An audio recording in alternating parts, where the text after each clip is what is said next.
Eze Arochukwu Kingdom is going to visit Ngene Okwe Amoba. Ngene Okwe Amoba. Eze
So does it reflect your childhood memory? Change in terms of the environment. Okay, is it bushy or? It was a little bit bigger then, you know. Okay. And we used to swim here.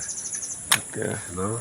But from what I'm seeing, I don't think it's swimmable again. No. Isn't it just like pouring sand on yourself? But I can still recollect, you know, how it was. Okay. You know, still good. So could you take a moment and tell us how, like, your experiences during your childhood days? We used to swim around here, you know.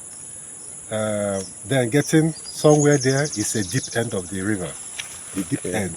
This place is the shallow end, the other place is deep end. Okay, it's like... Yeah, I was always scared to go to the deep end. You know? Like a death trap. You can say that, but it was fun. We used to play around there. Okay. You know? Okay. So you feel it reminds you of your childhood memory. Exactly. Anytime that you visit here. Exactly. It reminds you of your good old days. Yes. Okay. So, and I believe Ngene would be so happy to see you once more if he's a human being. He will be. She will be. Yes. I think she is already. Okay. Thank you. You know, when you came here before during your childhood, I would say you were nobody. But today you visited as the Eze Arochukwu Kingdom. That is true. So the stream itself will also be proud of you. I know that. Okay. She will be. Okay. They will. Thank you.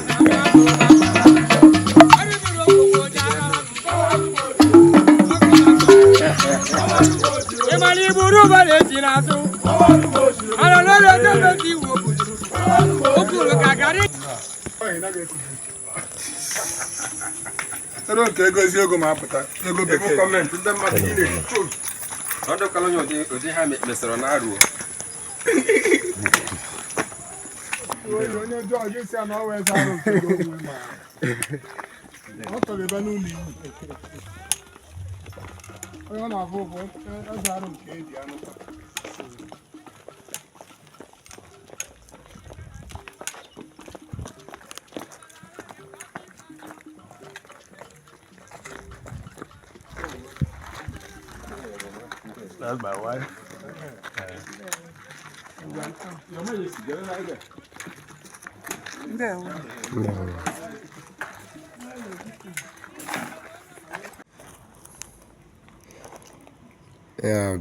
Yeah, nama ndị eze Godwin arụ wetere bịa present arụ eze arụ. The Eze na the 19 villages Eze. Ahụ wetere this nama bịa were kene eze arụ. Ya nama ha ji bịa kene eze arụ.